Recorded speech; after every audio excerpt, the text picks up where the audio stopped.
First Telangana నుంచి వస్తున్న top 3 headlines ఏంటో ఒకసారి చూద్దాము. తెలంగాణ నుంచి వస్తున్న top 3 headlines. First, role model. దేశానికే రోల్ మోడల్గా ఇంటిగ్రేటెడ్ స్కూల్స్ కార్పొరేట్ స్థాయిలో కడుతున్నామని సీఎం రేవంత్ రెడ్డి చెప్పారు. సెకండ్, హామీ ఏది? ధాన్యం కొనుగోళ్లపై చేతులెత్తేశారు, యూరియాలోనూ విఫలమయ్యారని మాజీ మంత్రి హరీష్ చేస్తోన్న ఆరోపణల నేపథ్యంలో హామీ ఏమైందని అడుగుతున్నారు. ఫైనల్లీ, బొగ్గు నిగ్గు సింగరేణి యాత్రను అడ్డుకోవడం దారుణం, అక్రమాలపై సిబిఐ విచారణ జరపాలి అని బీజేపీ ఎమ్మెల్యే ఏలేటి కోరుతున్నారు. ఇక ఆంధ్ర నుంచి వస్తున్న టాప్ 3 హెడ్లైన్స్ ఏంటో కూడా చూద్దాం.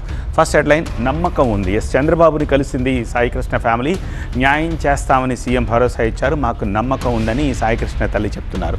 ఇక జగన్తోనే కదలిక, జగన్ రావడం వల్లే కేసు నమోదైంది, సాయికృష్ణను చంపి రాజీ చేస్తున్నారని మాజీ మంత్రి అంబటి ఆరోపిస్తున్నారు. ఫైనల్ హెడ్లైన్, గరం గరం. అమర్నాథ్కు మహిళా కమిషన్ నోటీసులు ఇచ్చింది, సుమోటోగా తీసుకుని నోటీసులు ఇచ్చింది. విమర్శలు రాజకీయంగా ఉండాలని మంత్రి అనిత చెప్తోన్న పరిస్థితి కనిపిస్తుంది. ఇవి 2 తెలుగు రాష్ట్రాల్లో ఉన్న టాప్ 3 హెడ్లైన్స్.